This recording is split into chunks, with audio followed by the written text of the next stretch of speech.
Hello everyone. In this video, I'll guide you on how to join PC friends in Red Dead Online while playing on PS4. And this is something many players wonder about. Currently, Red Dead Online does not support crossplay between PS4 and PC.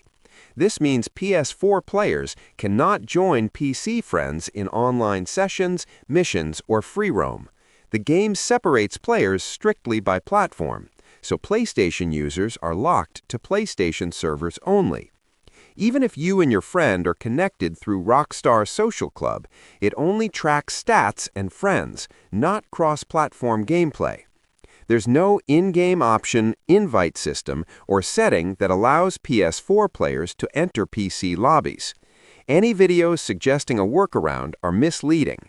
To play together, everyone must be on the same platform. Subscribe the channel for more videos.